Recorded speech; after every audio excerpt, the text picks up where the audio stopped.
और जो भी भारत में विदेशी आए उन्होंने सिंधु सभ्यता ही देखी, और जो पर्शियंस थे वो स का ह बोलते थे, तो सिंधु से हिंदू हो गया।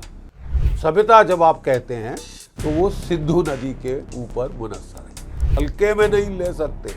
सी the level at which it has come from. रक्षा मंत्री, भारत का रक्षा मंत्री, उनके मुखारविंद आज हमारे रक्षा मंत्री जी ने इनफैक्ट कल एक सिंध पे कॉन्फ्रेंस, सिंधी कॉन्फ्रेंस हो रही थी, उसमें एक बहुत महत्वपूर्ण और मीनिंगफुल बयान दिया है।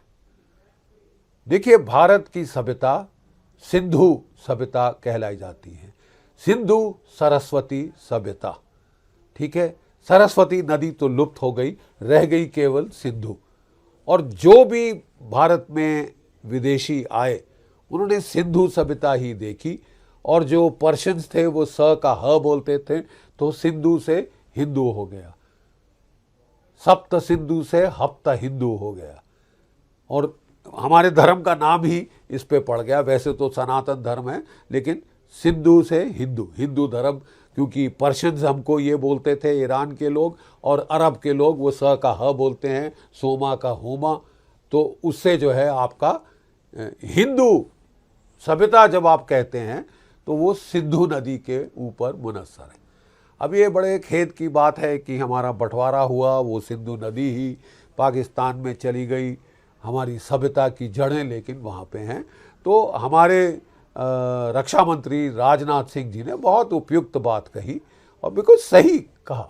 मैं बिल्कुल सहमत हूँ जो उन्होंने कहा, और इशारों इशारों में बहुत कुछ कह गए, वो बहुत कुछ कह गए जिसे पाकिस्तान को तो गौर फरमाना ही पड़ेगा। वो उसे नज़रअंदाज नहीं कर सकते, हल्के में नहीं ले सकते। See the level at which it has come from. रक्षा मंत्री, भारत का रक्षा मंत्री, उनके मुखारविंद से ये निकले हैं कि भाई सिंध हमारा था और शायद कभी फिर रहा तो हो सकता है। It can again be part of India, and why not, and why not. Sindh में एज इट इज़ बगावत हो रही है साहब, बलूचिस्तान में बगावत हो रही है साहब, पश्तूनख्वा में बगावत हो रही है, पीओके में बगावत हो रही है, गिलगिट बाल्टिस्तान में बगावत हो रही है। ये पाकिस्तान का ये पाप का घड़ा भरता जा रहा है, चरमरा रहा है। ये पाप का घड़ा किसी दिन भी भंडाफोड़ हो सकता है साहब, और हो सकता है कि सिंध हमारे साथ हो।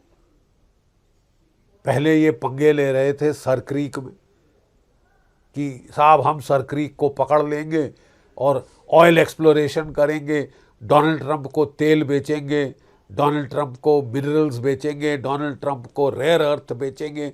अरे पहले निकाल तो लो ना साहब, फिर बेचना। लेकिन वो सेल्समैन आसिम मुनीर सूटकेस लेके डोनाल्ड ट्रंप के पास पहुंच गया। मैं डोनाल्ड ट्रंप का चाहता हूं, मुझे खिट्टे का इंचार्ज बनाया है, हर किसी को लात मार के रखूंगा, ईरान को, अफगानिस्तान को, भारतवर्ष को, रूस चीन को भी दबा के रखूंगा। अबे ये मुंह मसूर की दाल, तू अपना देश संभाल ले पहले। तभी बहुत सही कहा है राजनाथ सिंह जी ने, ठीक है। सिंधु देश कभी हमारा होता था, फिर हो सकता है, क्यों नहीं। कल किसने देखा, कल किसने देखा। जय भारत, जय हिंद।